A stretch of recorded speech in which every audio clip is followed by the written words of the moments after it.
Welcome back to my channel, where real story takes its time. Let's get into it. I'm Jack, 28, and I've been feeling like a ghost in my own family for as long as I can remember.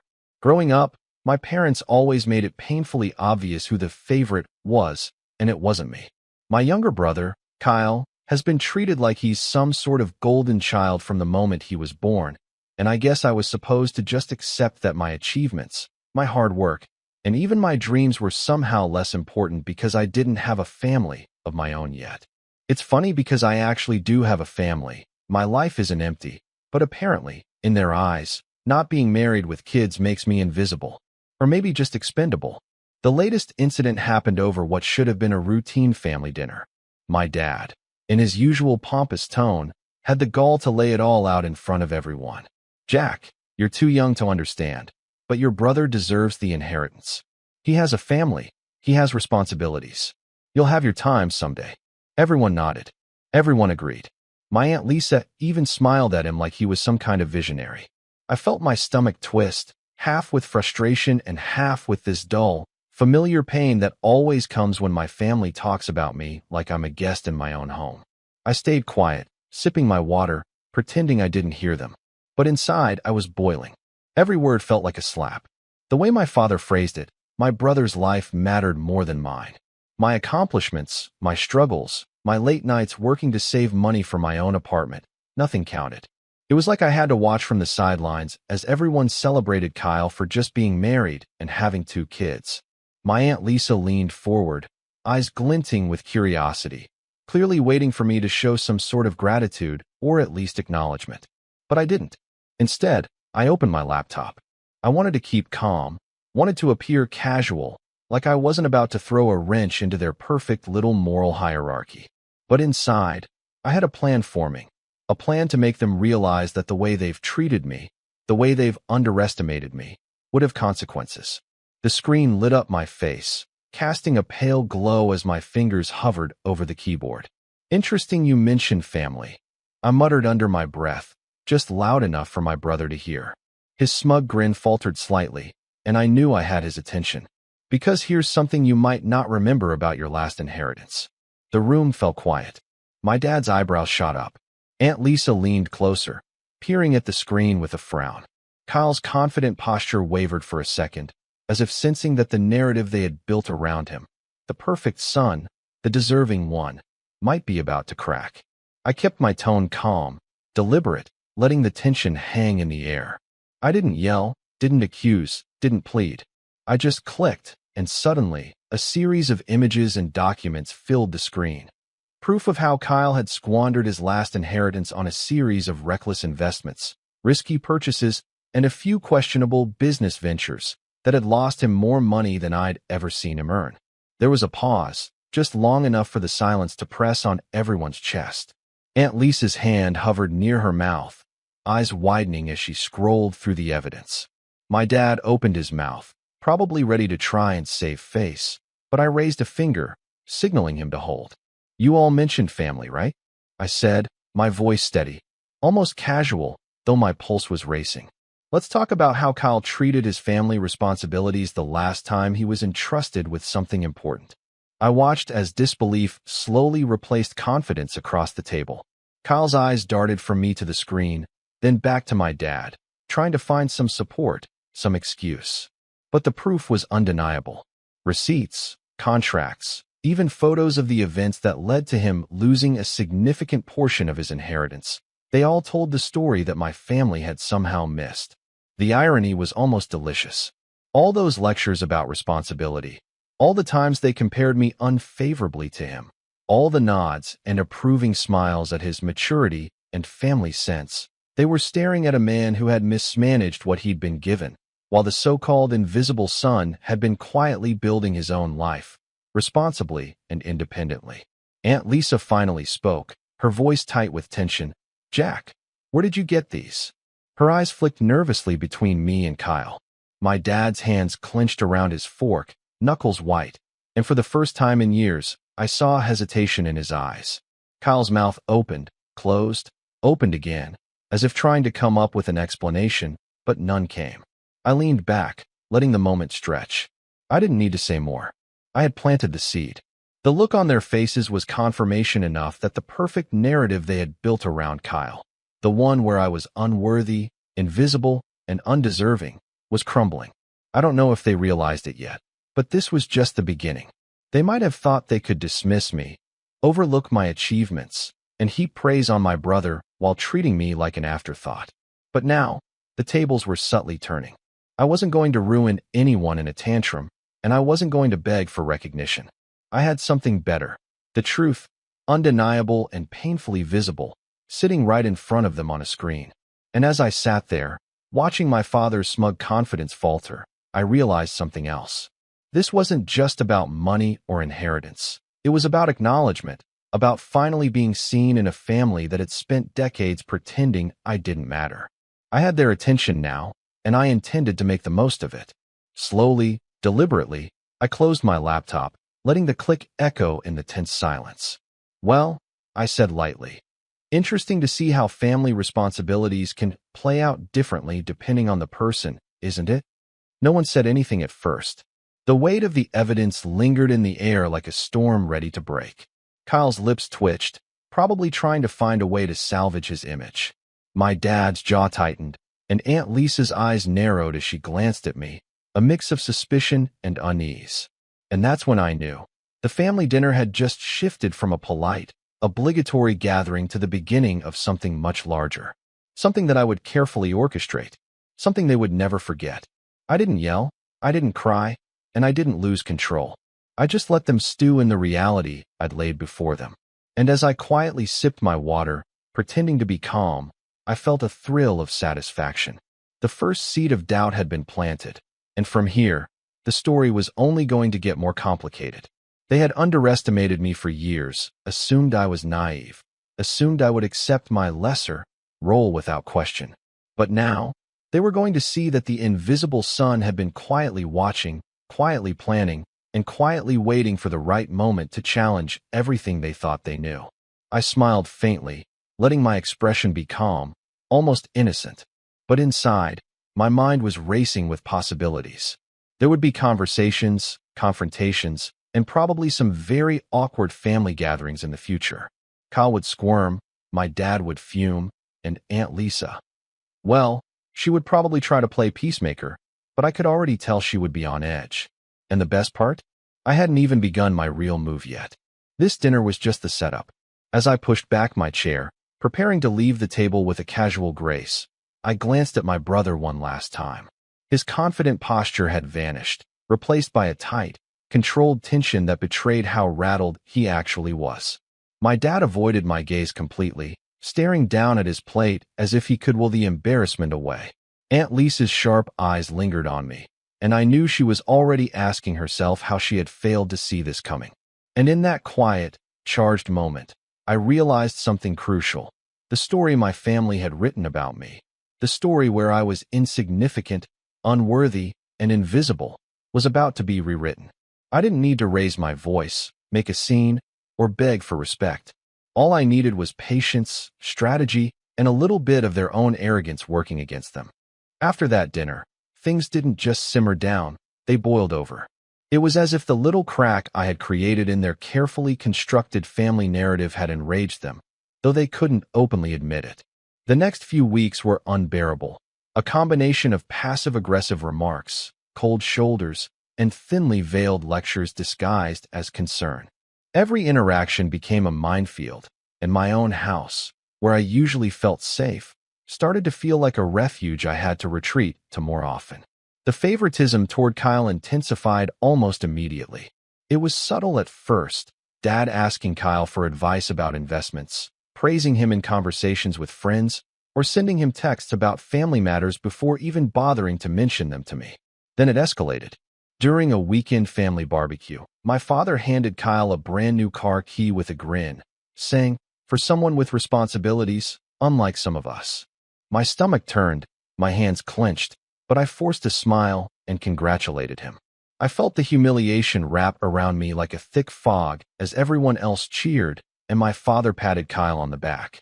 I wasn't even allowed a word of recognition for the promotion I'd just gotten at work, which had taken years of effort. Aunt Lisa was no better. She started making passive comments whenever we were together, little jabs hidden under the guise of concern. Jack, don't you think you should focus more on settling down? You know, family comes first. I'd smile tightly, nod, and walk away, but inside I was seething. Every word was a reminder that, to them, my accomplishments meant nothing, and I was still just a placeholder until I conformed to their expectations. Even my mother, who I thought might have some loyalty to me, had begun echoing their sentiment. She would glance at Kyle with pride while brushing past me, saying things like, "I just hope you'll understand someday, Jack. He's been through a lot more than you realize." It was condescending, and I wanted nothing more than to tell her that I understood perfectly, and that her words hurt more than any insult ever could. Then came the betrayal. It was subtle, almost accidental in the way they delivered it, but the impact was devastating. My brother had invited me over under the guise of showing me his new business venture, a joint investment with some local entrepreneurs. I had cautiously agreed, thinking maybe this was a chance to reconnect, to at least be included in a family conversation without judgment. I knocked on his door, trying to ignore the knot in my stomach, and was greeted with his usual smug grin. "Jack, glad you could make it," he said, gesturing toward the living room where a few other family members were already seated. "Dad mentioned you might be interested." His tone was light, almost mocking, but I forced myself to return a neutral smile. The room was full of people, mostly my father's friends and some distant relatives I barely recognized. They were all nodding toward me politely, but I could feel the weight of their judgment, the silent understanding that I didn't belong here, that I was just a visitor observing the real family in action. Kyle leaned back on the sofa, the picture of composure, while I was offered a chair at the far end of the room. As the conversation started, I realized too late what was happening. Kyle was presenting his new venture like he was some kind of visionary, speaking confidently about investments, partnerships, and the projected returns. But as he spoke, I noticed discrepancies, things that didn't add up, errors he had obviously overlooked or intentionally misrepresented. My heart sank when I saw him subtly passing around documents that weren't just misleading, they were outright manipulations of previous agreements. And then it hit me. He had involved my father and aunt in this scheme without telling me, making me look like the outsider once again. I tried to intervene politely at first, pointing out the errors, asking for clarifications, but every time I spoke, he would brush me off, smirk, or turn the conversation towards some joke about me being out of touch or not understanding the real business world. My father chuckled nervously at the jokes, and Aunt Lisa leaned in with a fake smile, nodding at everything Kyle said. It was intentional. They were all complicit. I felt my chest tighten, a mix of betrayal, humiliation, and anger washing over me in waves. This wasn't just favoritism anymore. It was a coordinated effort to sideline me, to make me look foolish while celebrating my brother. The breaking point came when Kyle casually mentioned a trip he had taken recently, one that I had only learned about through the grapevine. He described how he had used a portion of our father's gift, the inheritance that was all his, to fund a lavish vacation for his family. He spoke with pride about the luxury villas, the fine dining, and the exclusive excursions, all while making sure to emphasize how responsible he had been in budgeting it. My stomach churned as I realized the depth of his audacity. This was the money my family had spent years convincing me was too valuable for someone like me, money that I had been excluded from discussing or even mentioning, and he had blown a significant portion on indulgence. I couldn't take it anymore. My voice rose slightly, controlled but unmistakable, and I asked him directly, "Kyle, what about the people who were supposed to benefit from this inheritance?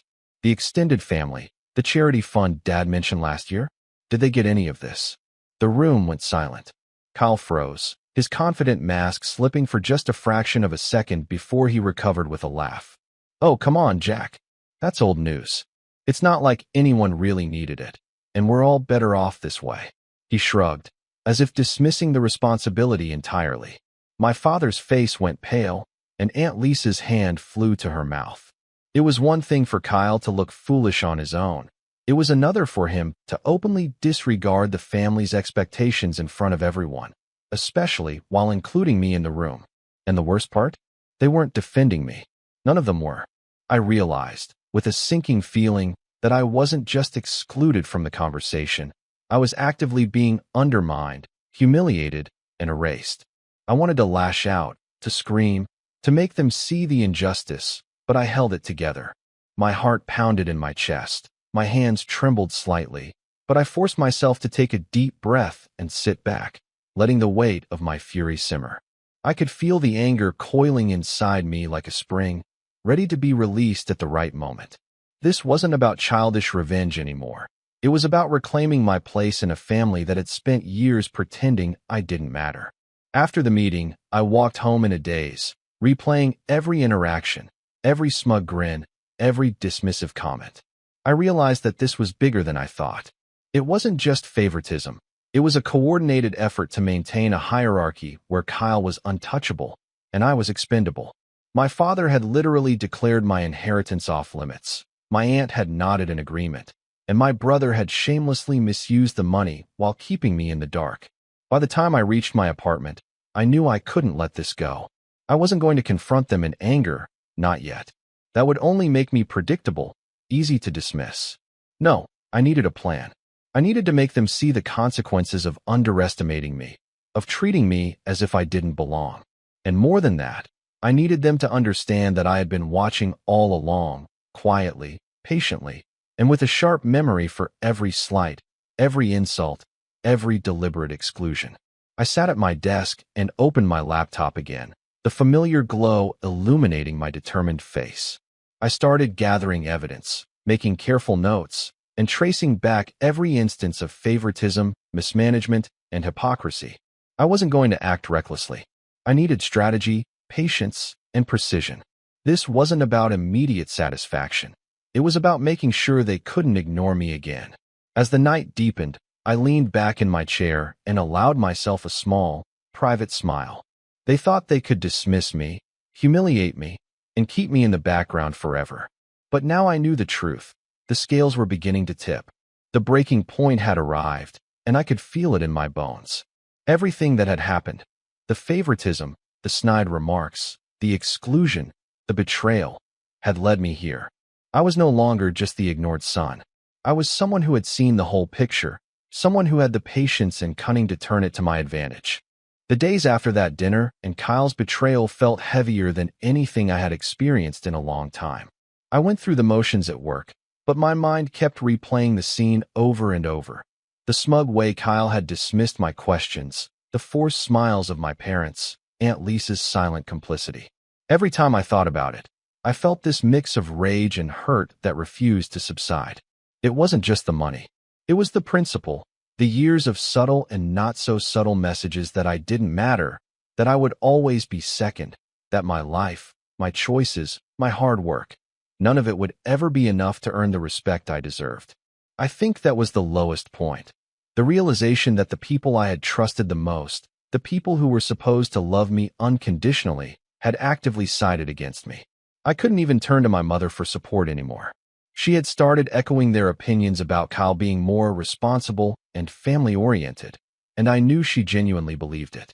It wasn't malice on her part, at least not all of it, but it was another blow, another reminder that I was invisible in the eyes of my family.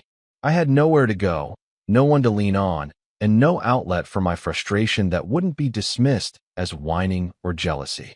For the first time in a long time, I cried, not quietly, not in private, but really let the weight of everything hit me. I sank to my bedroom floor, staring at the carpet and thinking about all the moments I had been dismissed, belittled, and overlooked. Every birthday where Kyle got the best gift and I got a polite card. Every holiday where my accomplishments were ignored in favor of his. Every conversation where my opinions were dismissed. I felt like a ghost in my own life. And for a few days, I allowed myself to stay there, to wallow, to feel the sting and bitterness fully. But, as much as it hurt, something else began to emerge from the wreckage. A quiet, burning determination. I realized that if I continued to let them define my worth, I would be perpetually trapped in this cycle of humiliation and invisibility. I had to take control, not by fighting them directly or demanding recognition, but by quietly rebuilding myself, by proving to myself first and foremost that I mattered, that I was capable of more than they had ever allowed me to believe. I started small. I spent more hours at work, not obsessively, but strategically, taking on projects that allowed me to showcase my skills in ways my family couldn't ignore, even if they weren't present to witness it. I joined professional networks and online forums, learning the ins and outs of investments, business management, and entrepreneurship. Slowly, methodically, I was building a foundation for myself, something solid and unshakable that didn't depend on my family's approval. At the same time, I began to pay attention to Kyle's patterns. I started following his business ventures online, quietly observing his spending habits, the projects he invested in, the mistakes he made. I wasn't spying maliciously. I was collecting information, building a mental map of his weaknesses, of the moments where his confidence could be his undoing. And there were many. He was careless, overconfident, and completely unprepared for real scrutiny. Every reckless decision he had made in the past, and continued to make, was a potential lever for me to use when the time came. I also started reconnecting with my own circle of friends and colleagues, people who genuinely valued me for who I was and recognized my skills and intellect. That network became my anchor, my reminder that my worth wasn't dictated by the biased opinions of a family that had repeatedly underestimated me. I realized that I had been defining myself through their lens for far too long, and that lens was warped and dangerous. By rebuilding my confidence and independence, I was reclaiming control over my life, piece by piece. It wasn't easy. Some days were worse than others. There were moments when I still imagined calling my dad and telling him off, moments when I wanted to confront Kyle and expose him immediately, but I held myself back. Anger, I realized, was a tool, but only if wielded strategically. Reacting in the heat of the moment would only make me predictable and reinforce the narrative they had built about me being impulsive or inferior. Patience became my weapon. Observation became my ally. And slowly, the idea of revenge started to take a more refined shape, not about hurting them, but about reclaiming what was mine and making them confront their arrogance. One pivotal moment came about 3 weeks after the family barbecue. I received a call from a colleague at work about a potential freelance project that required someone with precision, attention to detail, and a reputation for integrity. It was high profile, and if I succeeded, it could significantly boost my professional standing. I poured myself into the project, staying up late, double-checking every number, every calculation, every strategy. I wasn't just proving my competence to myself anymore. I was building credibility in the wider world, somewhere my family couldn't ignore. When the project launched successfully, the praise and recognition were immediate. Clients and colleagues alike were impressed, sending emails and messages that lauded my work. I felt a rush of satisfaction that had nothing to do with my family, yet it was deeply personal. For the first time in a long while, I allowed myself to feel proud, not because my father or Kyle would notice, but because I had accomplished something real, something tangible, something I had built with my own hands and mind. But I didn't stop there. I used the momentum to quietly start an investment portfolio of my own, carefully researching and diversifying in ways Kyle had never considered. I tracked opportunities, learned the pitfalls from his mistakes, and even found a few small ventures that showed promise. Each success, each step forward, reinforced the idea that I didn't need their validation. I could create wealth, security, and recognition on my own terms. Even as I rebuilt myself, I remained acutely aware of my family's ongoing arrogance. Every holiday invitation I declined, every dinner I skipped, every polite conversation I navigated without giving in, they were all small acts of defiance, subtle reminders that I was no longer the passive observer in their little kingdom. I started collecting details, documenting interactions, and quietly noting Kyle's mismanagement of funds, Dad's favoritism, and Aunt Lisa's manipulations. It was becoming clearer that when the time came, I would have all the evidence I needed to confront them not with anger, but with undeniable proof. By the time a month had passed, I was beginning to feel a strange sense of exhilaration. I had been pushed down, humiliated, and excluded, but I wasn't broken. In fact, I was stronger than ever. The humiliation had forged something in me, a careful, strategic, relentless determination to reclaim what had been denied to me. Every success I achieved quietly, every step forward, was another brick in the foundation I was building for my eventual confrontation with my family. And then came the moment that made me realize I was ready to move from quiet rebuilding to subtle action. I received an email from a mutual business contact who had previously worked with Kyle. In it, they mentioned that Kyle had made a series of investments that were not only poorly considered, but potentially fraudulent in nature. The email was tentative, almost cautious, but the implications were staggering. Kyle had left himself exposed, and the information could be leveraged in ways that would make the truth unavoidable for everyone involved.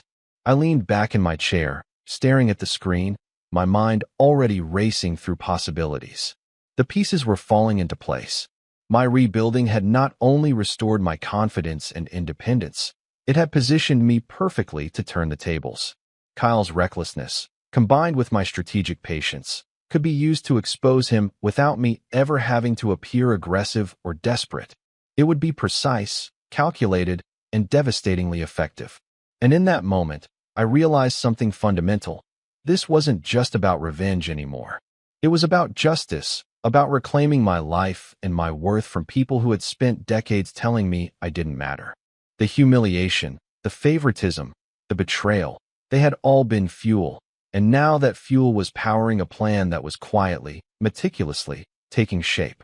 I closed my laptop with a sense of satisfaction that I hadn't felt in years. The path forward wasn't easy, but I knew it was mine to walk.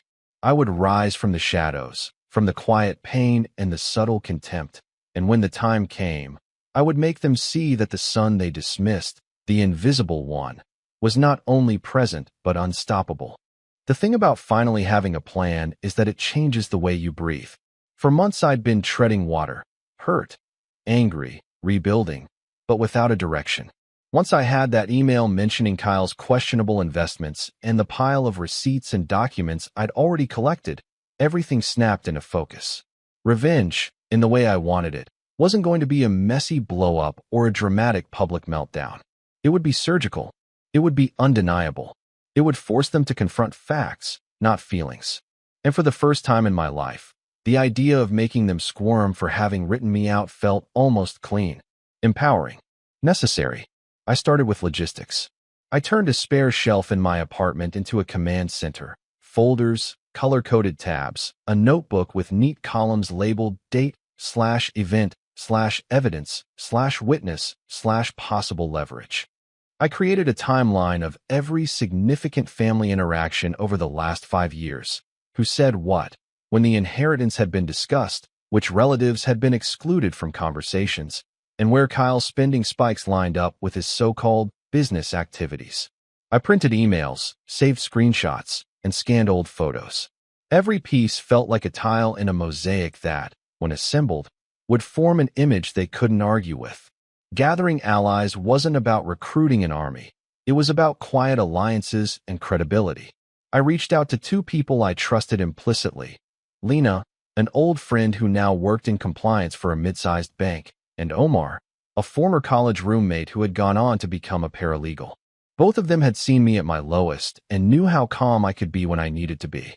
I didn't spin grand conspiracies. I didn't beg for help. I simply explained the facts I'd uncovered, showed them what I had, and asked for their professional eyes. Lena's reaction was the first real thing that felt like vindication. She looked through Kyle's public filings and the snippets I'd dug up and, after a long silence, said, "Jack, this isn't just careless. This is sloppy enough that someone could question the legality of his reporting." She advised me on how to preserve digital evidence in a way that would be tough to dispute later. Hashes, time-stamped copies, chain of custody notes. Omar, more pragmatic, started drawing up a list of people who would be useful to have on my side discreetly. A local accountant who had worked with Kyle before, a journalist friend who covered small business corruption, and a former associate of my dad's who had grown increasingly skeptical of how the family funds were handled. I was careful.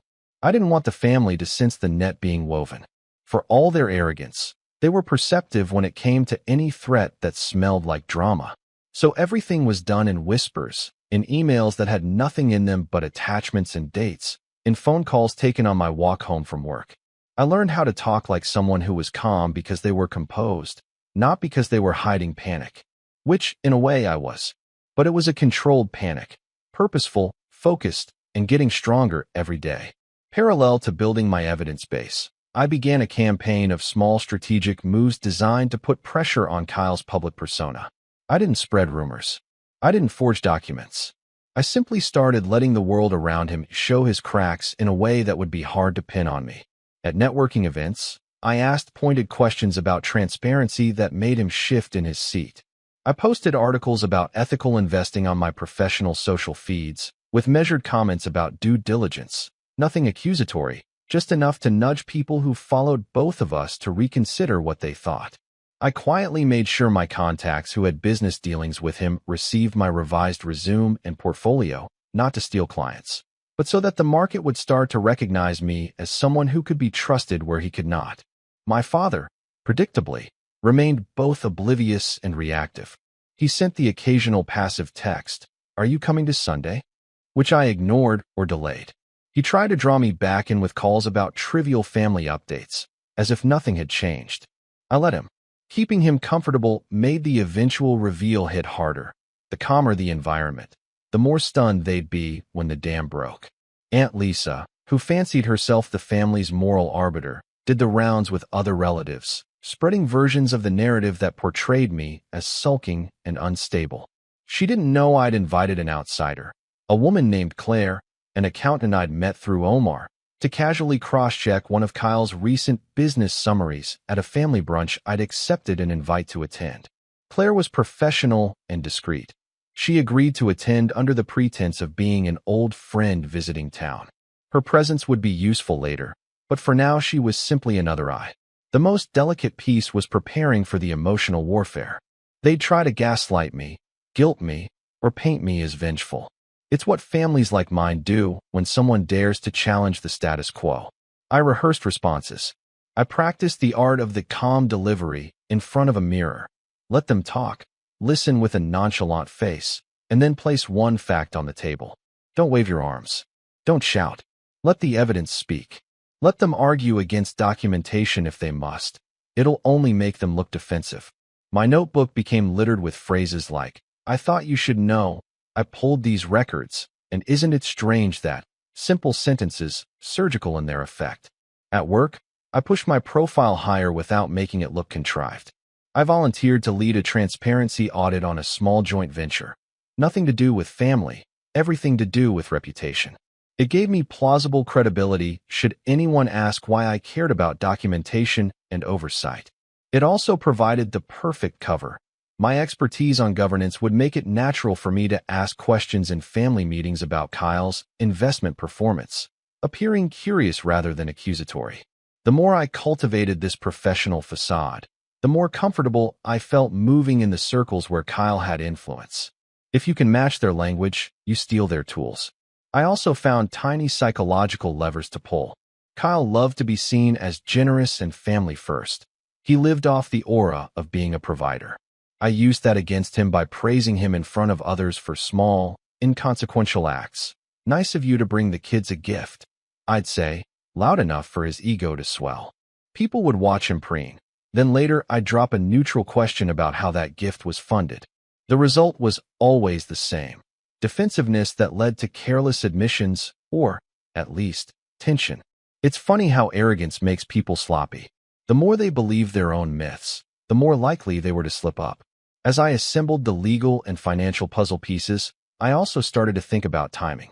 There had to be a moment that would maximize impact. A charity gala comes to mind, something where the family's reputation is put on display.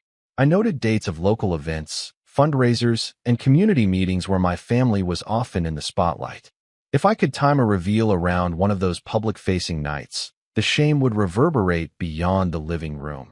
It would become social currency in the community they prized so highly. They'd feel the humiliation not just personally, but where their peers could see it. That kind of pressure is corrosive, and it would do the job of forcing uncomfortable conversations at Thanksgiving tables and church groups alike. But I wasn't reckless. Before I chose a public stage, I wanted a private blow that would unsettle them and make Aunt Lisa and Dad look like they'd failed to protect what they'd touted as sacred.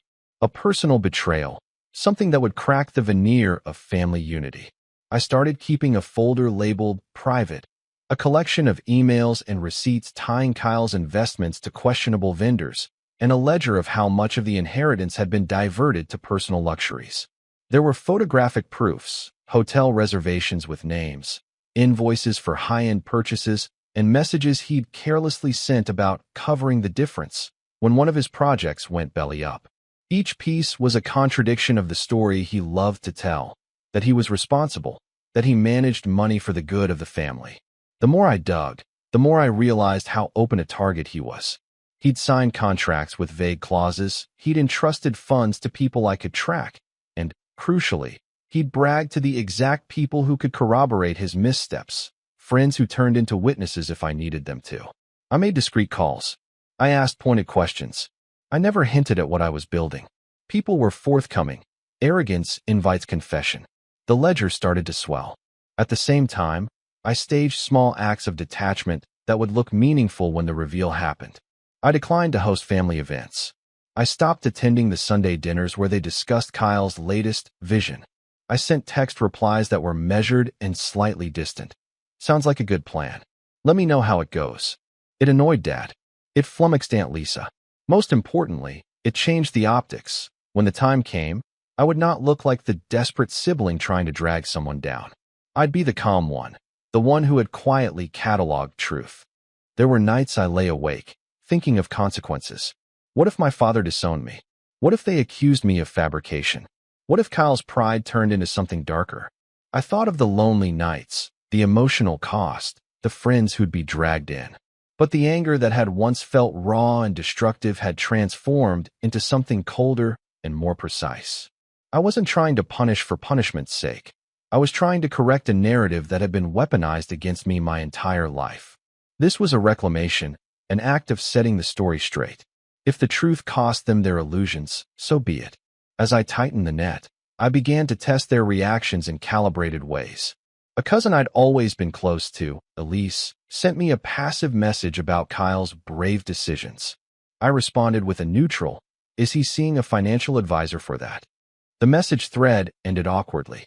A week later, I made a point of praising a small, irrelevant success of mine in front of Dad at a family lunch, and watched the tiny, jealous flicker that passed through his eyes. These microtests weren't cruel, they were data points. Each reaction taught me how to phrase the eventual confrontation so it landed with maximum uncomfortableness. And then came the perfect accidental gift. My father, in an attempt to demonstrate his continued support for Kyle, forwarded me an innocuous photo from one of Kyle's family nights, a group shot with Dad smiling, Kyle's kids clutching toys, and Aunt Lisa beaming beside them. He captioned it, "Family doing well. Thought you'd like to see." It was a small thing, except the photo included, in the background, what looked to be an expensive piece of art that I recognized from a gallery's promotional post the year before, an exhibit that had been paid for by someone my father owed money to. The art, the dates, the gallery's notes, it was a thread. And threads can unravel entire sweaters. I printed the photo and, in tiny handwriting at the bottom of my notebook, penciled a plan. I would not act in haste. I would wait for a family function where the stakes were social credibility and legacy, the kind of event where my father wanted to be seen as the patriarch, the man who made wise financial decisions for the family. I would present the evidence to Aunt Lisa privately, then to Dad, and, if they refused to face it, I would make it public in a way that could not be ignored. I pictured their faces when the receipts matched the stories they told themselves. Disbelief, then anger, then the staggered realization of how badly they'd been misled. The image made my gut clench in a way that was both satisfying and terrifying. By late afternoon on a chilly Tuesday, everything felt like it was aligned. Claire had agreed to sit with me once more to review Kyle's ledgers. Lena had promised to prepare a technical report on irregular transfers. Omar had compiled a contact list of witnesses who would corroborate timelines. I slipped the last printed ledger into a folder and labeled it, simply, "When the time comes." The label felt oddly ceremonial. I made myself a cup of tea, sat by the window, and watched the street below, where ordinary life moved with oblivious steadiness. I thought of Dad mowing the lawn that morning, of Aunt Lisa fussing with a tablecloth, of Kyle teaching his child to ride a bike. Mundane, human moments that would be disrupted soon. It made the plan feel less like vengeance and more like a necessary correction to a life lived on lies. There was one more piece I needed, a setting where their pride would be front and center and where the fallout could not easily be swept under the rug. I scanned the local charity events calendar and found it. A gala in 2 weeks, the very fundraiser where Dad had promised to speak about family values and the importance of stewardship. It was the perfect stage. If I timed the revelation to occur either just before his speech or at some point during the evening when the community leaders were gathered, it would force a confrontation that would reach beyond our living room and into the world they cared most about. I could see it all in my head. The outrage, the awkward silences, the whispered questions among people who had always admired my father.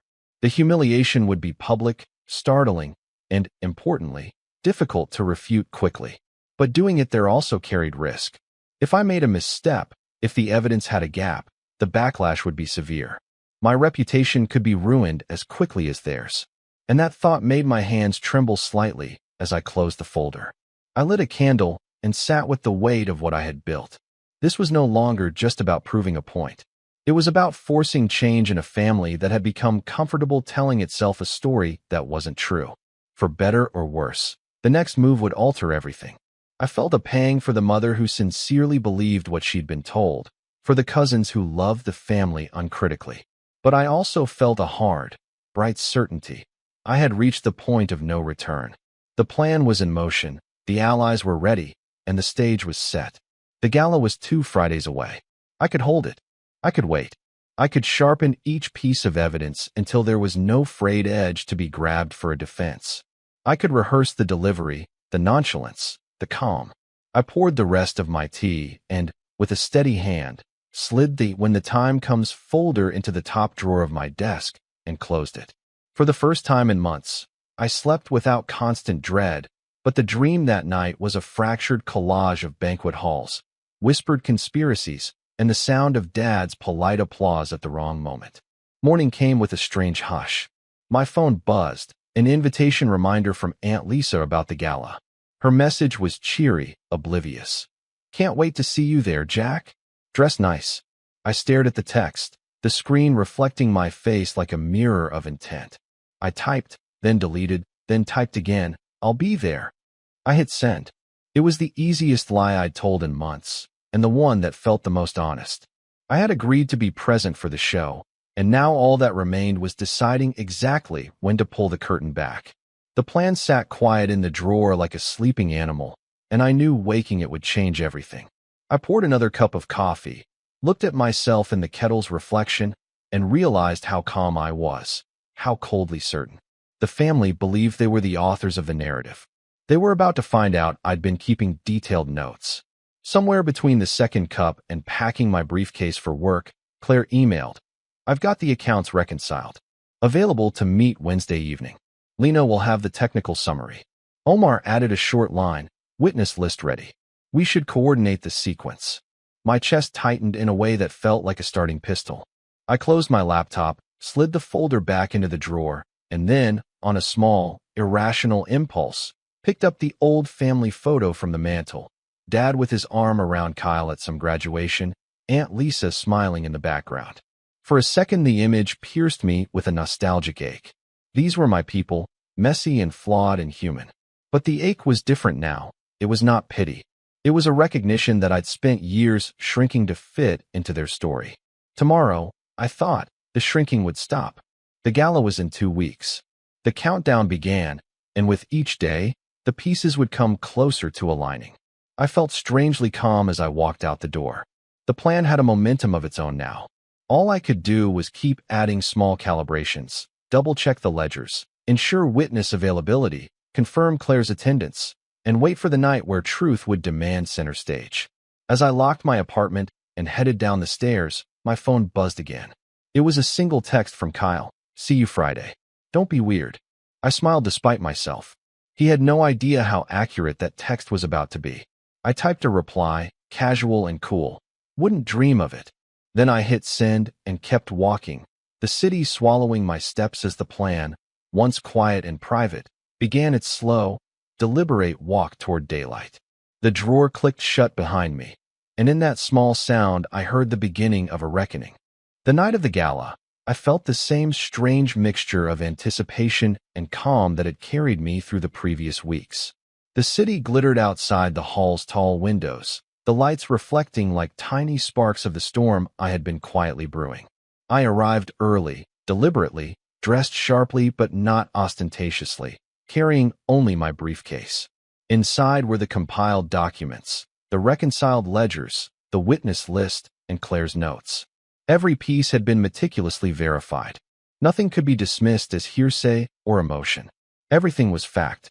Cold, undeniable, irrefutable fact. My family, of course, was already there. Dad was in his element, the charming patriarch of the evening, shaking hands and making small talk with donors. Aunt Lisa fluttered around like she owned the room, dropping compliments and asking for toasts with her usual self-satisfied precision. Kyle stood near the center, regaling a small group of acquaintances with tales of his responsible investments and the sacrifices he'd made for family. I could see it all, cataloging the pride, the smugness, the unearned confidence. My pulse remained steady. I had waited for this moment, and every minute of anticipation made the next move sweeter. I positioned myself near the bar, casually sipping a glass of sparkling water, and waited for the right moment. Claire was seated at a nearby table, eyes scanning the room but alert, signaling subtly with hand gestures we had prearranged. Lena and Omar were out of sight, quietly monitoring the event through phone calls and text updates. Every ally was in place. All I had to do was initiate the sequence. The first move was subtle, a casual conversation with a prominent guest who had connections to Kyle's ventures. I was curious about some of the small business filings in town, I said lightly. I noticed a few discrepancies in a few of Kyle's recent projects. Nothing confirmed yet, but I'm keeping an eye on it. The guest's eyebrows raised, and I offered a polite shrug. That was all it took. Rumors in the right circles moved faster than any accusation shouted across a room. Kyle, unfortunately for him, was in the perfect position to overreact, and overreaction was exactly what I wanted. Then came the pivot. As Dad moved toward the podium to give his speech on stewardship and family responsibility, I excused myself and quietly asked Claire to place the folder in a location where Aunt Lisa would inevitably notice it. Her favorite waiting room near the coat check, a place she always lingered before introductions. I then made my way toward the center of the room, in plain sight, as though I were just another attendee. Aunt Lisa, as predicted, noticed the folder immediately. She picked it up, glanced at it, and her eyes widened in a way that betrayed her carefully maintained composure. For a moment, she thought it might be irrelevant paperwork. Then she flipped it open. The documents fell into place. The ledgers, the invoices, the reconciled accounts, the clearly labeled mismanagement. Her mouth opened, closed, then opened again. She made a sound like a gasp, which drew a few curious onlookers. I didn't rush. I didn't confront her. I simply approached and said softly, "You might want to look at this carefully." Her fingers trembled slightly as she flipped through the papers. I could see the realization dawn on her face, then the panic. She knew, in that moment, that this wasn't something she could manage with charm or misdirection. Kyle, noticing the commotion, hurried over. "Lisa, what is?" His voice faltered when he saw me standing beside her. I met his gaze evenly, quietly, with no trace of anger, only calm precision. "It's just some documentation about your recent investments," I said. "I thought you'd want to see it before Dad gives his speech." The words were simple, neutral, almost casual, but the effect was instantaneous. Kyle's confident smirk vanished. Dad, mid-podium, turned to see what was happening. I watched the blood drain from his face as Aunt Lisa, who had been his staunchest supporter, held the folder up for him to see. For the first time in years, the patriarch looked like an ordinary man, startled, uncertain, exposed. The evidence spoke for itself. Receipts and invoices showed luxury spending disguised as family expenses. Ledger entries revealed transfers that contradicted Kyle's public claims. Emails and texts exposed casual acknowledgments of mismanagement and deliberate obfuscation. Claire stepped forward discreetly and added her professional opinion. The reconciled accounts clearly demonstrated discrepancies that couldn't be ignored. Her calm, Factual delivery left no room for misinterpretation. Kyle stuttered, trying to explain, but every word he spoke only reinforced the documentation. The guests, many of whom were influential in local business circles, began to murmur. Questions were asked, polite, controlled, but loaded. I watched as the carefully constructed narrative Kyle had spent years cultivating began to unravel in real time. His pride, his shield, shattered before a room full of witnesses. Aunt Lisa's usual assertiveness crumbled. She glanced at Dad, then at Kyle, realizing the full extent of the exposure. For the first time, she had no ready defense, no poised commentary to redirect blame. Dad's face was ashen, his voice quivering when he tried to intervene. "Jack, this isn't how," he trailed off, flustered. I interrupted gently, not raising my voice. "It's exactly how, Dad. I just collected the facts." The room fell into a tense, almost reverent silence. The social currency my family had relied on, their charm, their stories, their assumed moral authority, was gone, replaced by the cold clarity of documented truth. People who had admired them looked uncertain. People who had trusted Kyle now questioned everything. The humiliation wasn't just personal, it was public, undeniable, irreversible. Kyle's shoulders slumped. He attempted a weak smile, tried to argue, but his words sounded hollow. Dad tried to salvage something, tried to insist that the situation could be explained away, but the documents spoke louder than anything he could say. Aunt Lisa's usual manipulative commentary evaporated. She could only stand frozen, clutching the folder like a lifeline. I felt a quiet satisfaction, not from cruelty, but from justice. For years, I had been dismissed, belittled, and erased. Now, for the first time, my family had to acknowledge the truth. The narrative they had spent decades controlling had been corrected, quietly but irrevocably, by someone they had underestimated, me. After the initial shock, the fallout was swift. Kyle faced serious scrutiny from business contacts. A few ventures he had touted were temporarily frozen pending independent review. Dad's credibility in the community took an immediate hit. He had championed Kyle's decisions publicly, and now they were clearly flawed. Aunt Lisa, known for her judgmental lectures, had to retreat quietly, her authority undermined by the very evidence she had failed to scrutinize. Even the extended family, previously complicit in ignoring my exclusion, began asking questions, subtle, probing, but unmistakably shifting in focus toward Kyle and the mismanaged inheritance. I didn't gloat. I didn't need to. I remained calm, polite, and neutral, answering questions only when necessary. Every time Kyle attempted to redirect blame toward me, the documents proved him wrong. Every attempt to gaslight or deflect was met with calm, factual clarity. By the end of the evening, the tension had shifted entirely. I wasn't the wrong child anymore. I was the one holding the narrative. I had taken what was mine by right, credibility, visibility, and the undeniable truth, and presented it with precision and care. When the gala concluded, I quietly collected my belongings. I glanced at my father, who avoided eye contact, at Kyle, who slouched with embarrassment, at Aunt Lisa, who tried to smile but failed. I knew that the family hierarchy had shifted. The years of favoritism, manipulation, and exclusion were no longer unchallenged. I had planted a seed that would grow into a permanent recalibration of how they viewed me, and perhaps how they viewed themselves. Walking out into the crisp night air, I felt a sense of release I hadn't known in years. The weight of their favoritism, the sting of betrayal, the humiliation I had endured, it was no longer mine to bear. I had reclaimed my agency, my dignity, and my voice. And most importantly, I had done it with precision, strategy, and calm. I hadn't needed to yell, beg, or plead. I hadn't needed to destroy them completely. I had only needed to reveal the truth, and the truth had done the rest. For the first time in a long while, I felt free. Free from the shadow of my family's expectations, free from their narratives, free from the constant feeling of being overlooked. I knew there would be conversations, apologies, defenses, and attempts to rebuild pride. But none of that would undo what had been revealed. The truth was permanent, and I had wielded it carefully. As I walked toward my car, I thought back to the countless nights spent cataloging, analyzing, and rebuilding. The anger that had once felt consuming had transformed into patience, precision, and quiet satisfaction. The weight of the past had been lifted not by confrontation, but by preparation and timing. I opened my car door, placed the briefcase on the passenger seat, and took a deep breath. The city lights shimmered around me, and I smiled softly to myself.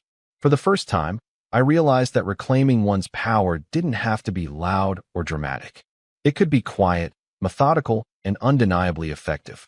And in that moment, I felt the rare and exhilarating clarity of knowing I had won, and I had done so on my own terms. The night was calm, the air crisp, and the streets emptying as I drove away. The family I had once feared, the people who had dismissed me, underestimated me, and humiliated me, they had finally learned a simple truth. Never underestimate the quiet one who has been watching all along. I'm Oliver, 27 years old, and I guess you could say my family's favorite pastime is pretending everything's fine while quietly resenting each other. Growing up, my dad ran a mid-sized construction supply company that had been in the family for 3 generations. My mom played the part of the perfect supportive wife, though most of her support went to my older brother, Nathan. He was the golden prospect, ambitious, charming, and loud about it. I was quieter, more reserved, and preferred staying behind the scenes, working things out logically instead of dramatically. My parents didn't really know what to do with that. Nathan could say the same idea I had, word for word, and they'd call it genius. If I said it, they'd nod politely and move on to whatever Nathan wanted to talk about. Still, I didn't hate them. I just learned to keep my head down. After college, I went my own way. I studied business management, but decided I didn't want to work under my dad's thumb, so I started my own small consulting company. Nothing big, just me and a couple of freelance accountants helping struggling small businesses figure out their finances. It was quiet work, but it paid well enough. I liked the independence, and I liked that nobody could dismiss my ideas simply because they came from me. Meanwhile, Nathan joined Dad's company right after college and was practically treated like a prodigy. He's got vision, Dad would say. He'll take the company to the next level. The next level, as it turned out, was a series of overly ambitious expansions, expensive new contracts with unreliable partners, and a warehouse full of overpriced inventory that no one needed. By the time I turned 27, the business was hanging by a thread. I didn't know how bad things had gotten until Mom called me one night in that dramatic, hushed tone she used when she wanted to sound concerned but not guilty. "Oliver," she started, "your father's been under a lot of pressure. The company, well, Nathan's had some setbacks. Maybe you could stop by this weekend? He could use your input." My input? That was funny. Considering the last time I offered an opinion at a family dinner, Nathan rolled his eyes so hard I thought he'd sprained something. Still, part of me felt a flicker of curiosity. I hadn't set foot in the company offices in over 5 years. The idea of walking in there now, with everything falling apart, was almost poetic. So I agreed. I drove down that Saturday morning to the office, which used to feel impressive. Big glass windows, Dad's name on the front, the kind of building that made you think success was built into its walls. Now it looked tired. The paint was dull, the parking lot nearly empty, and even the logo on the front sign had faded. When I walked inside, the receptionist looked surprised to see me. "Mr. Oliver." "Wow, it's been a while," she said, half whispering. I noticed the hesitation in her voice. The air in that place felt heavy, like everyone was trying to keep a secret. Dad was in his office with Nathan when I knocked. The tension between them was thick enough to feel through the glass door. When Dad saw me, he stood up with this forced smile. "Oliver, good to see you, son," he said, the word son landing a bit awkwardly, like he hadn't used it in years. Nathan didn't even bother standing. He just glanced at me with that half smirk he'd perfected as a kid, the one that said, "You shouldn't even be here." "So," he said, leaning back in his chair, "you heard about the situation?" "Only vaguely," I replied. "Mom said the company's having some trouble." Dad sighed and gestured for me to sit. His voice carried that stern calmness he used whenever he was about to tell someone they'd disappointed him. "The truth is, we've hit a rough patch. Supply costs have gone up, 2 of our biggest clients backed out, and we've had some logistical mismanagement." "Mismanagement?" Nathan echoed defensively.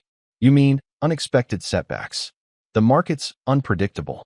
Dad gave him a look. Whatever you want to call it, it's not good. And the banks are starting to lose patience. I sat quietly for a moment, processing what I was hearing. Then I asked the question that immediately made Nathan tense. How bad is it? Dad exhaled through his nose, rubbing his temples. We're operating at a loss. And unless something changes soon, we'll have to sell part of the business. I raised an eyebrow. Part of it? Or all of it? Nathan scoffed. Don't be dramatic. It's temporary. Dad didn't correct him, which told me everything I needed to know. Then Dad looked at me in a way that made my stomach tighten. A careful, deliberate look, the kind people use when they're about to say something you won't like. Oliver, he said slowly, I've been thinking. You've got a good head for this kind of thing. Maybe it's time you stepped in and helped your brother turn things around. I blinked, unsure if I'd heard him right. You want me to fix the company? Help fix it, Nathan interjected sharply. Don't overstate it. Dad held up a hand. Oliver's got experience. He's been working with small businesses, hasn't he? Maybe he can help us restructure, find where we're bleeding money. I looked between them, my mind flicking back to all those years I was ignored, belittled, and brushed aside whenever I dared to offer advice. The same people who told me I wasn't business-minded enough now wanted my help. I don't mind helping, I said carefully, but I need full access to the financials. No half-truths. Nathan crossed his arms, already bristling. So you think you're just going to waltz in and tell us how to run the company Dad built? No, I said evenly. I think I'm going to look at the numbers and see what's actually happening. Dad sighed, clearly exhausted by the tension. Enough. We'll discuss details later. For now, just take a look and tell us what you think. So I did. I spent the rest of that day combing through records, accounting files, invoices, payment schedules. The deeper I looked, the clearer it became. This wasn't just bad luck or market shifts. It was carelessness. Overlapping contracts, personal expenses disguised as business costs, suppliers overpaid by thousands. And Nathan's name appeared on almost every questionable transaction. That night, I sat in my old bedroom, staring at the spreadsheets on my laptop. My chest felt tight, not just from frustration, but from a sense of betrayal that had been quietly building for years. Nathan hadn't just made mistakes. He'd been reckless, and Dad had looked the other way. And now they wanted me to fix it? The next morning, over breakfast, Dad asked, So, what do you think? Before I could answer, Nathan spoke up. He's going to say we need to cut staff. That's what consultants always say. I set my coffee down and looked directly at Dad. No, I think you need to cut spending. Specifically, stop funneling company money into Nathan's personal projects. The table went silent. Mom froze mid-bite, her fork clinking softly against her plate. Nathan's jaw tightened. Dad's eyes narrowed. What are you implying? I'm not implying, I said calmly. I'm showing you what's already there. Your son's been using company funds for things that don't even relate to the business. Trips, dinners, client meetings that don't exist. It's all here. Nathan slammed his hand on the table. That's a lie. Mom flinched, and Dad's face darkened. Enough, he barked. Then, more quietly. Oliver, that's a serious accusation. I know it is, I said. But the numbers don't lie. That's when Nathan leaned forward, eyes burning with resentment. You think you're smarter than me, huh?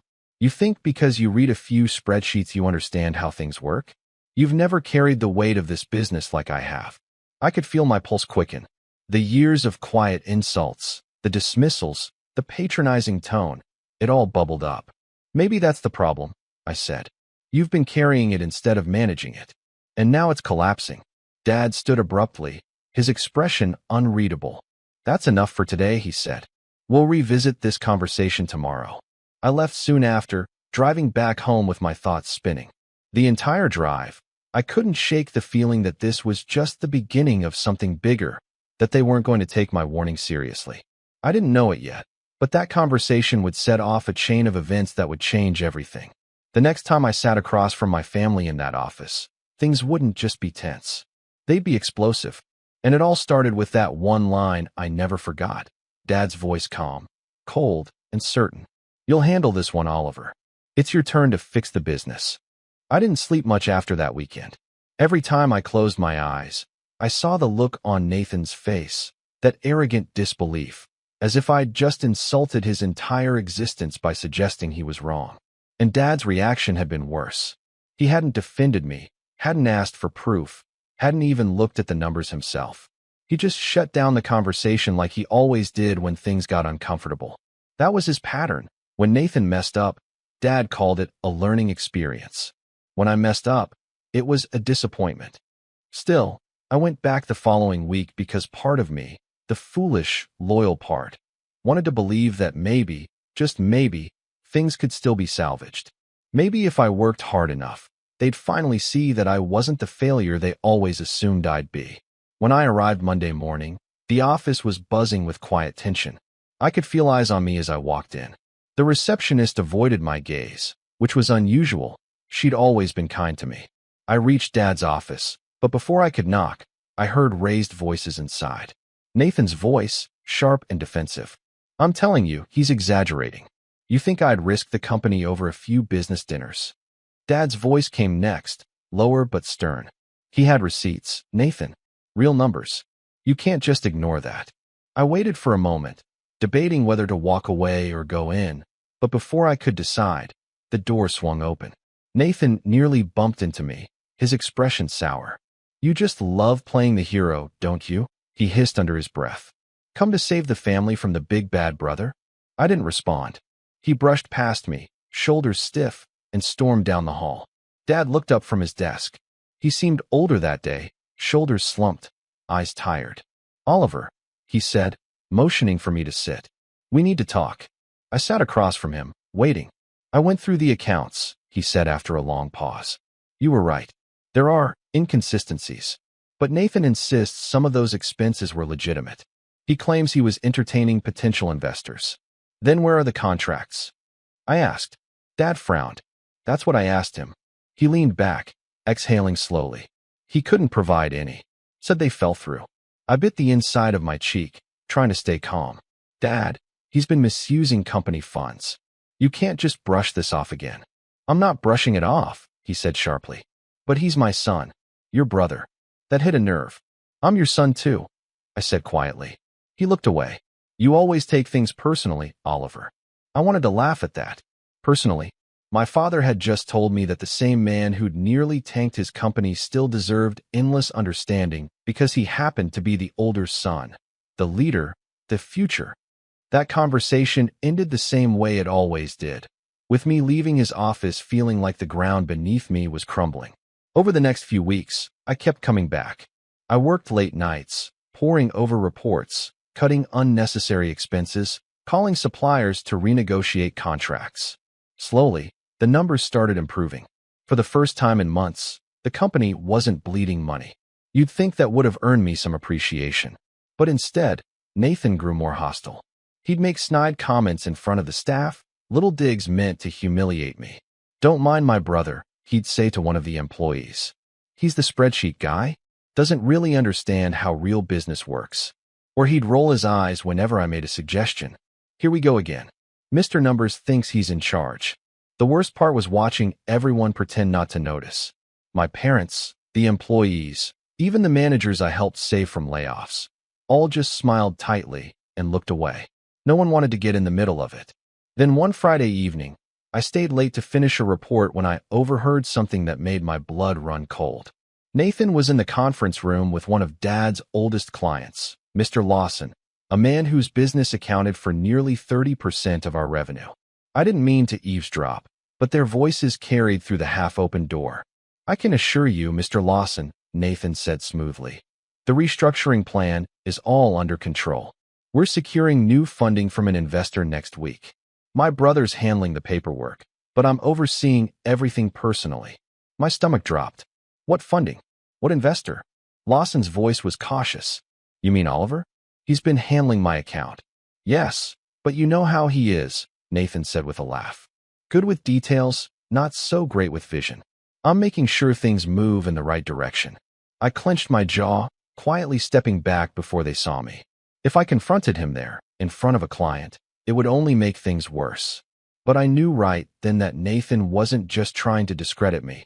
He was using my work to make himself look competent again.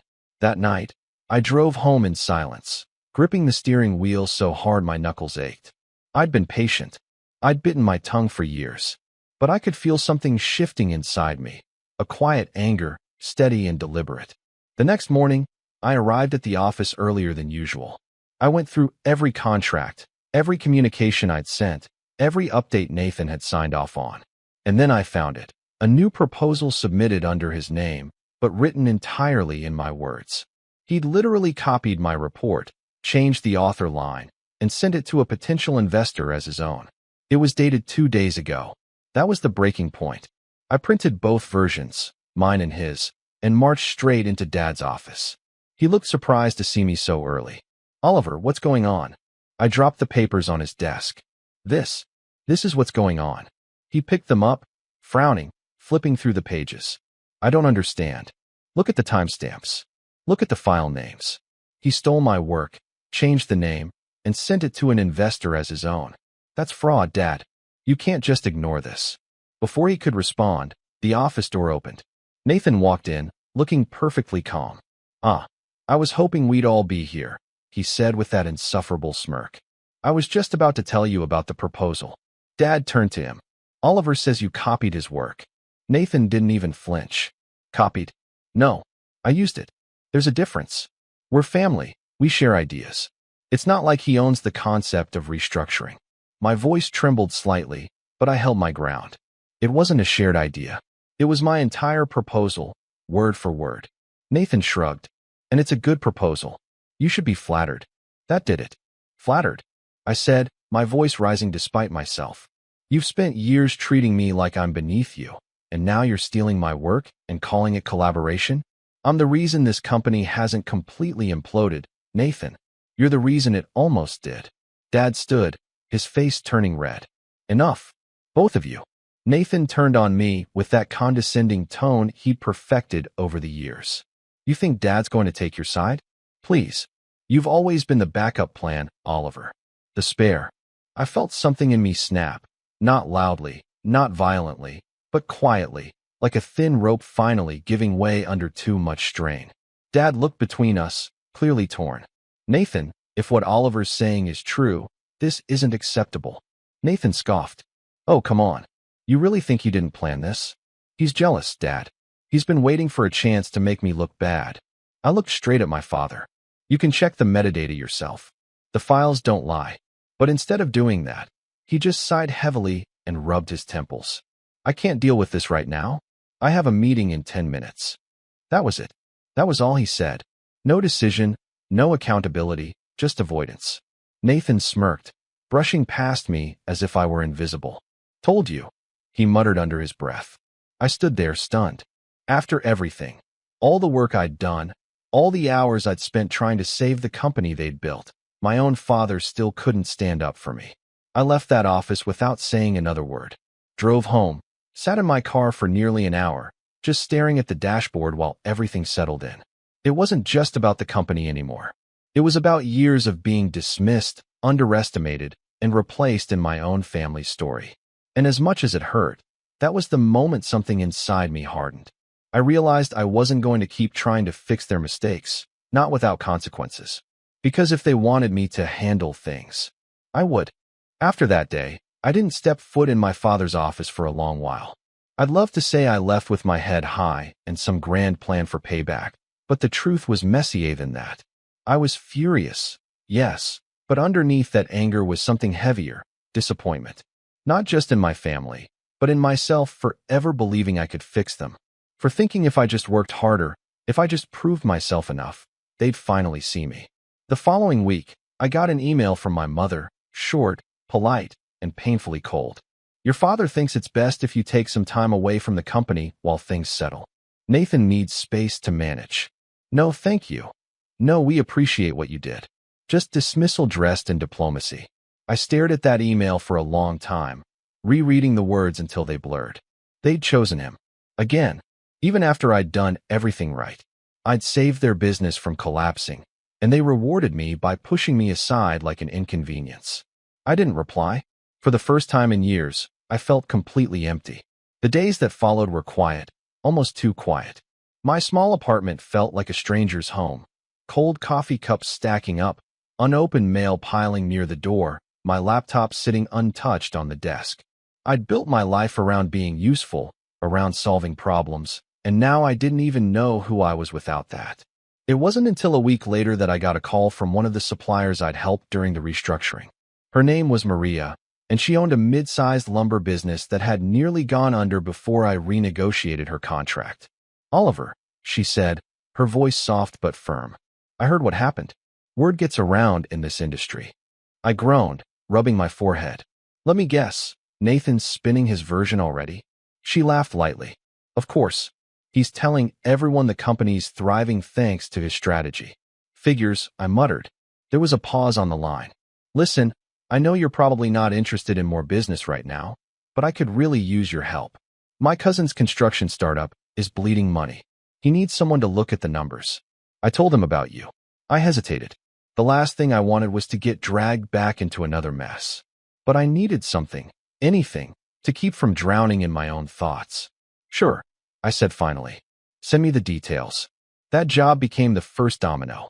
The cousin's startup wasn't just struggling, it was chaos. Poor accounting, scattered contracts, disorganized suppliers. But within a month, I'd stabilized things. Within 3, they were turning a profit. The word spread faster than I expected. Other small companies started reaching out, family-run businesses, local suppliers, contractors on the verge of collapse. It was exhausting but oddly therapeutic. Each problem I solved felt like reclaiming a small piece of myself. These people didn't care about my last name or my family's legacy. They cared that I showed up, listened, and fixed what others couldn't. I began formalizing it into a business model. I registered my consulting firm under a new name, Northway Solutions. Simple, clean, professional. I started hiring a few freelancers I'd met during previous projects, accountants, marketers, logistics experts. Before I knew it, we were managing over a dozen clients. For the first time in years, I was building something that was mine. But that didn't mean my family was gone from my mind. Every success came with a whisper of bitterness. They could have been proud of me for this. Instead, I imagined them sitting in their office, pretending I didn't exist, still under Nathan's direction. And as it turned out, Nathan was driving things into the ground even faster than before. One afternoon, about 6 months later, I ran into one of Dad's former employees, a guy named Chris, at a networking event. He looked surprised to see me. "Oliver, man, you're hard to find these days. Heard you're doing great." I smiled awkwardly. "Trying to. How's the company?" He hesitated, then lowered his voice. "Honestly, it's a mess. Nathan's been making wild promises to investors. We're short on cash flow, half the staff left, and your dad's, well, he's not looking good." A part of me felt a flicker of satisfaction, but it was quickly drowned by something else, sadness, maybe. Despite everything, that business had been my childhood. I'd spent summers running around the warehouse, learning how things worked.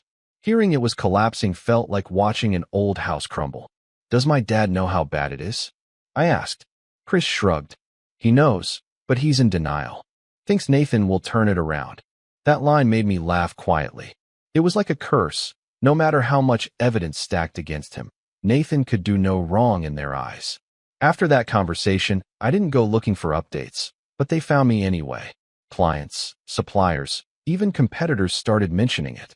Rumors spread that the company was missing payments, that a major contract had fallen through, that banks were backing out of financing. I didn't take any pleasure in their downfall, not yet. But I did feel a strange sense of inevitability. They'd sown this themselves. Then came the moment that changed everything. It was a rainy Thursday evening when my mother called. I almost didn't pick up, but curiosity got the better of me. "Oliver," she said, her tone clipped and formal. "Your father needs to see you. It's urgent." I leaned back in my chair. "Why?" Last time I checked, he didn't want me involved. "Please," she said, and for the first time, her voice cracked. He's not well, and things at the company are getting worse." I could have said no. I should have said no. But the old part of me, the one that still craved some kind of closure, couldn't resist. I drove over the next morning. The office looked worse than ever. The lights in the lobby flickered, the air smelled faintly of dust and old coffee, and the once busy phones were silent. Dad was in his office, sitting at his desk with his hands clasped tightly together. He looked thinner, older, like the years had finally caught up to him all at once. Nathan stood by the window, scrolling on his phone, pretending everything was fine. "Oliver," Dad said quietly. "I wasn't sure you'd see." "I wasn't planning to," I said honestly. "But Mom said it was urgent." He nodded slowly. "It is." He hesitated, glancing at Nathan before continuing. "The truth is, we're out of options. The bank's cutting us off. We've lost 2 major contracts. The accountant says we've got maybe 2 months before we're insolvent." Nathan rolled his eyes. "It's not that bad." Dad slammed his palm on the desk, startling us both. "It is that bad. You've been lying to me for months, Nathan. Promising investors, taking advances, hiding losses." Nathan turned pale. "Who told you that?" "I went through the accounts myself," Dad said bitterly. "It's all there." The room went dead silent. For a long moment, I just watched the two of them. My brother, the self-proclaimed genius, finally cornered by his own arrogance. My father, the man who defended him at every turn, finally seeing the truth. And then, as if fate couldn't resist irony, Dad turned to me. "Oliver," he said, his voice low but steady, "you'll handle this one." He paused, the words deliberate. "It's your turn to fix the business." I laughed, not loudly, but quietly, the kind of laugh that escapes when disbelief collides with exhaustion. "You're serious?" He nodded. "You're the only one who can." Nathan snapped, his composure breaking. "You can't just hand it to him. He's been waiting for this, Dad. He's been hoping I'd fail." I looked at him, meeting his glare. "No, Nathan. I was hoping you'd finally learn. But I didn't say yes, not yet. Because something in me had changed. I wasn't the desperate son begging for approval anymore. I'd built something on my own. I didn't need their validation. Still, I stayed long enough to hear them out. I asked questions, took notes, watched as Nathan's excuses crumbled under the weight of his own lies. Every document he showed me was another nail in the coffin he'd built for himself. And while part of me pitied him, another part, the one that had spent years being dismissed, felt something else entirely. Clarity. When I left that office, the air felt different. Heavy but cleansing. The past was collapsing behind me, and for the first time, I wasn't afraid to let it fall. I went back to my firm and poured my energy into expanding it. New clients came pouring in, impressed by the precision and transparency of my work. My team grew from 3 people to 12, then 20. We rented a small building downtown, bright and modern, everything my father's company used to be, but never truly was. And as months passed, I started hearing whispers again, this time about me. Oliver's firm is the one that gets results. He's the guy who saved half the local suppliers. He's not like his family. It was bittersweet. I hadn't set out to compete with them, but life had a way of circling back. Then one day, I got a message from an old contact, one of my father's remaining investors. He wanted to meet. The company was falling apart, he said, and he was looking for someone reliable to buy the assets before they went under completely. That night, as I sat at my desk reviewing the details, I realized how far I'd come. The boy who'd been dismissed, ignored, and underestimated was now being handed the keys to everything they'd once said he couldn't handle. But I didn't move right away. I didn't want to act out of spite, not yet. I wanted a plan.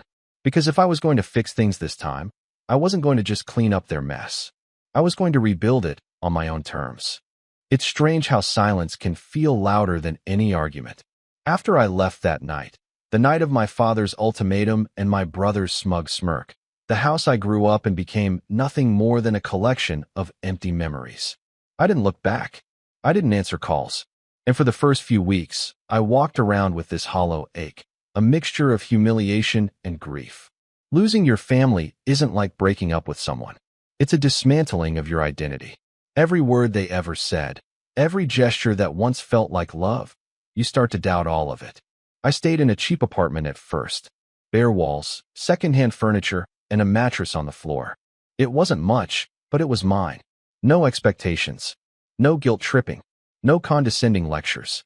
I'd sit by the window at night and replay everything in my head. The way my father's tone had changed when he said, "You'll handle this one," as if I were a burden being passed around. The way my mother had looked away when I needed her to speak up. And my brother, grinning like he'd won something. The bitterness was hard to swallow, but something else began growing in me. Focus. Anger has a way of sharpening your vision. I realized that all those years of being the quiet one, the responsible one, had made me observant. I'd paid attention to things they hadn't. How the business worked, who the real clients were, the financial gaps my brother's impulsive decisions had caused. I might have been dismissed, but I wasn't blind. For months, I buried myself in work. I got a job with a logistics company downtown. Ironic, considering my family's business was in the same field. But this time, I wasn't the one doing favors for anyone else. I started from scratch, and to my surprise, I was good at it. Really good. I understood efficiency, people, timing, all the things my father never gave me credit for. I worked quietly, kept my head down, and absorbed everything like a sponge. By my third year there, I'd been promoted twice. I had a small team under me and the freedom to take on projects independently. I started saving again, properly, this time. I kept detailed notes, built relationships, and learned how to negotiate contracts better than most managers I'd ever met. Every skill I learned felt like a quiet form of rebellion. Each success was a silent "See, I told you so." But the real turning point came when I ran into an old acquaintance from my father's company, Marco. He'd been one of the mid-level managers who quit after my brother took over a few years back. We bumped into each other at a networking event, both of us surprised to see the other there. After a few minutes of small talk, he asked if I'd heard about the business lately. I hadn't. I'd deliberately avoided any news about them. He sighed. "It's not doing well, Oliver. Your brother's not exactly leadership material. Word is, your dad's been trying to cover up the losses, but the suppliers are pulling out." Something inside me stirred. Not joy, not yet, but a flicker of curiosity. Marco continued. "Honestly, if someone came in and offered a smart partnership or buyout, they might take it. Desperation makes people consider things they wouldn't normally." That night, I couldn't sleep. I kept thinking about it. The company I'd been cast out of, struggling. My father had once told me I wasn't tough enough for real business, but apparently, their so-called real business was falling apart. I spent the next few weeks researching. I didn't reach out to anyone directly. Not yet. Instead, I started gathering information quietly. I still knew a few people who worked in related industries, so I asked questions here and there. Supply chain issues, contract failures, unfulfilled orders. The company was barely staying afloat. My brother had made a series of bad deals trying to expand, and my father was too stubborn to admit it had been a mistake. I could have laughed, but I didn't. Instead, I started planning. I met with a lawyer, a friend of one of my colleagues, and explained a hypothetical scenario about a struggling family business with unpaid debts and a crumbling reputation. He gave me advice on how acquisitions worked, what kind of leverage I'd need, and how to make it appear as though I was coming in as a savior rather than a rival. Every night, I filled pages of a notebook with names, connections, possible strategies. I wasn't rushing this. Revenge wasn't about speed. It was about precision. A few months later, I registered my own company, small at first, built around consulting and logistics optimization. I knew exactly where the flaws in my family's old system were. I built mine to be leaner, faster, more adaptable. I recruited people who'd left my father's company over the years, the ones who'd felt overlooked or mistreated. Marco was the first to join. Then came Linda, the best coordinator they'd ever had. One by one, they came aboard. We worked quietly, under the radar. No flashy announcements, no dramatic reveals, just results. Within a year, my company had tripled in size.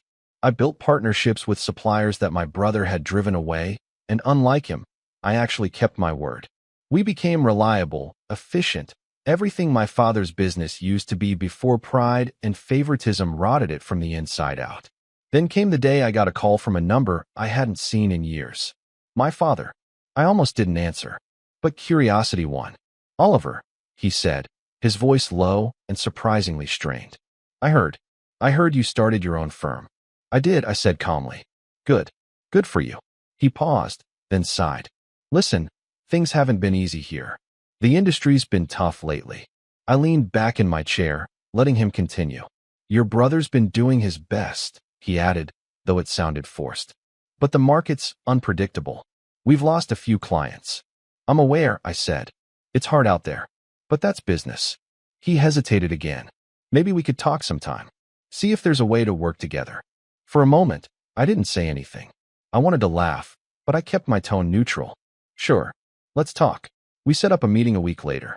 I didn't tell him I'd already seen the company's latest financials. I'd managed to get copies through one of my contacts. The numbers were worse than I thought. Massive debts, pending lawsuits, unpaid suppliers. They were drowning.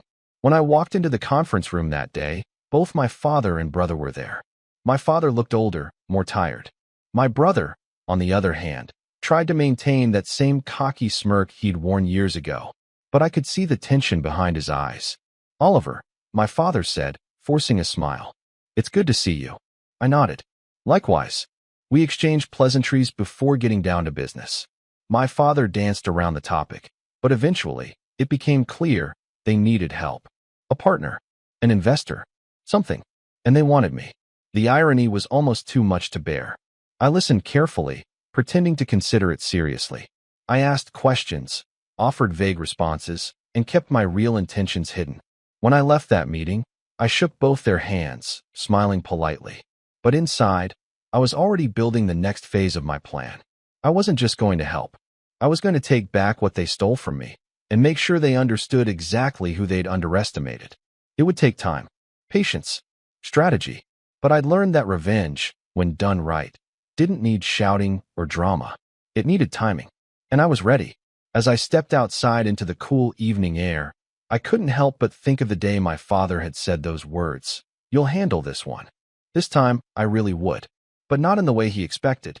And when the moment came, I would make sure everyone in that boardroom, my father, my mother, my brother, finally understood what fixing things really meant. I smiled to myself, already picturing their faces. By the time I made my move, everything was in place.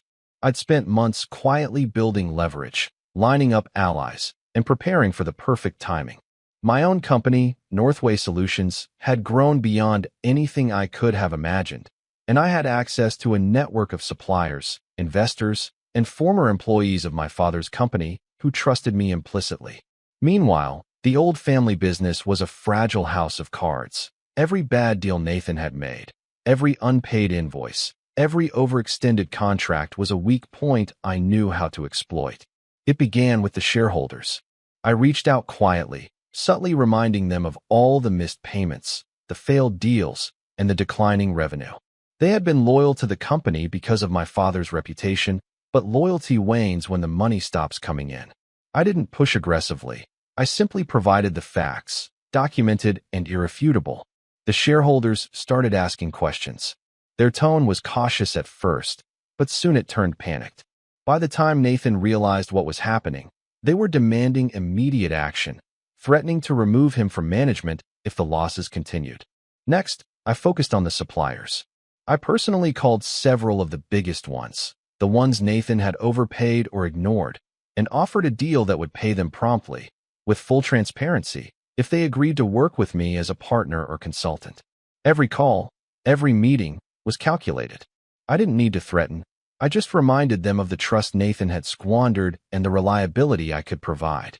Within a few weeks, key suppliers who had once been loyal to the family company were quietly signing agreements with Northway Solutions. Meanwhile, I kept a low profile with my father. I didn't confront him. I didn't lecture him. I simply let him watch. He still believed Nathan could turn things around, still thought he was protecting his older son. But I had learned over the years that he valued results over excuses, even if he didn't act immediately. By the time he started to realize the depth of Nathan's incompetence, it was too late. I was already controlling the narrative externally. Then came the internal restructuring. I reached out to several key employees, the ones Nathan had alienated or undervalued. I offered them positions in Northway Solutions with better pay, better benefits, and genuine respect. Slowly, they left. At first, a few here and there. Then entire departments realized they could no longer tolerate Nathan's erratic management and the toxic environment he created. The company's internal operations began to collapse in real time. Throughout all this, Nathan didn't understand what was happening. He kept blaming the market, bad luck, even our father. He didn't see me working behind the scenes, quietly orchestrating the shift in control. And he certainly didn't see the network of support I had cultivated, former employees, investors, suppliers, and clients. all waiting for the right moment to act. That moment came on a Friday morning. I arrived at the office early, dressed sharply and carrying a thick binder. My father and Nathan were in the conference room with the bank representatives, discussing what little liquidity remained. Nathan was agitated, sweating through his suit, mumbling about unexpected delays and temporary setbacks. My father was tense, nodding politely but clearly overwhelmed. I knocked once on the open door. "Oliver," Dad said, surprised to see me. "What are you?" I stepped inside, setting the binder on the table. "Morning, gentlemen. I believe it's time we review the current status of the company." Nathan shot me a glare. "You're not supposed to." "Sit down," I said, calmly, and for the first time, I saw him hesitate. He knew I was serious. I opened the binder and began presenting the data. All the numbers Nathan had hidden, all the contracts he had mismanaged, all the expenses he had disguised as legitimate costs. I traced each dollar, each supplier, each failed deal. I highlighted missed payments, investors' complaints, and projected insolvency if immediate action wasn't taken. Dad's face paled as he followed the data. Nathan's face turned red, then white, then a shade of panic I hadn't seen before. He opened his mouth, but I cut him off before he could mutter an excuse. "Everything is here. Every misstep, every failure, every deception. And I've already prepared a plan to stabilize the company. If you follow it, you'll survive. If you ignore it, you won't." I paused for effect, letting the weight of my words sink in. Then I revealed the final piece, my network. I handed Dad a list of suppliers, employees, and investors who were ready to work with Northway Solutions if the company couldn't recover under Nathan's leadership. I made it clear I had already secured their loyalty, and I had the resources to continue operations without the family company if necessary. Nathan's voice cracked as he protested. "You can't just, these people, this isn't legal." "Everything is legal," I said evenly. "I've followed every regulation, every contract. You, on the other hand, have repeatedly broken both company policy and fiduciary duty. The evidence is here, and the consequences are real." The bank representatives cleared their throats. "Mr. Oliver, if what you're presenting is accurate, we will need to take immediate action to protect our investments." Nathan looked around the room, helpless. He couldn't intimidate anyone, couldn't charm anyone, couldn't hide the collapse he had caused. His empire, built on arrogance and favoritism, was crumbling before him. My father leaned back, exhausted and finally seeing the truth. "Oliver." I held up a hand. "It's okay, Dad. I'm not here to lecture you. I'm here to fix what you've built." And then, calmly, I presented my terms. Northway Solutions would take over the operational management of the company, absorbing its assets, stabilizing the debts, and rescuing the suppliers. Nathan would be removed from all leadership positions. My father would retain ownership, but would have to trust my decisions entirely. There was a long pause. Nathan's face was a mask of disbelief, fury, and desperation. My father's expression was a mixture of regret and reluctant relief. Finally, Dad nodded. "Do what you need to do, Oliver." That was all I needed. Over the next weeks, I executed the plan. Suppliers were paid, contracts were renegotiated, and employees who had been disgruntled were reinstated or rehired under fair terms. Northway Solutions took the lead on all client communications, ensuring the company's reputation remained intact. Investors were briefed on the restructuring, and the bank extended short-term financing based on my detailed projections and guarantees. Nathan was left out of everything. He was still in the office, still trying to maintain a presence, but no one listened to him anymore. He tried to argue, tried to make deals, even threatened legal action, but every move he made was countered by documented evidence of his mismanagement. Even Dad had to intervene on my side, not because he had chosen me over Nathan, but because the truth was undeniable. And then came the final act. I called a company-wide meeting, inviting every employee, supplier, and key investor who had been involved. Nathan walked in, smug at first, expecting to command the room as usual. But as I began to speak, outlining the recovery plan, acknowledging the employees' hard work, and presenting the new management structure, his arrogance faltered. The room's attention shifted entirely to me. I finished with a single line that reverberated through the room. "This company is bigger than any one person's ego, and from now on, it will be run by competence, not favoritism. Nathan's jaw dropped. He looked at my father, then at me, and finally at the employees who were nodding in agreement. For the first time in years, he realized he wasn't in control and never had been. I didn't gloat. I didn't need to. The results spoke for themselves. By the end of that week, the company was stabilized under my management. My father, finally seeing that I had the capability and vision he had refused to recognize for years, gave me his reluctant but genuine respect. Nathan was removed from all decision-making roles, his authority stripped quietly but decisively. The employees who had once been intimidated by him flourished under the new, fair leadership. Months later, the company was thriving again. Northway Solutions became a trusted partner, and I had the satisfaction of knowing that everything was done cleanly, legally, and permanently. My brother's reputation was damaged beyond repair in the industry, and his arrogance had isolated him from former allies. My father, once blind to favoritism, finally admitted, quietly, to me alone, that I had been the one who had kept the family's legacy alive. I didn't rub it in. I didn't need to. The work, the planning, the patience, and the quiet execution were revenge enough. I walked through the office one evening, alone, looking at the people who now trusted and respected me. I remembered every insult, every dismissal, every sneer from my brother, and the indifference from my parents. And I smiled, because I hadn't just fixed the company. I had finally fixed my own place in the world, on my terms. And for the first time in my life, I didn't feel like the backup plan anymore. I was in control, completely. And that was a victory no one could take away. The look on Nathan's face that day, helpless, furious, finally seeing the consequences of his arrogance, was the last confirmation I needed.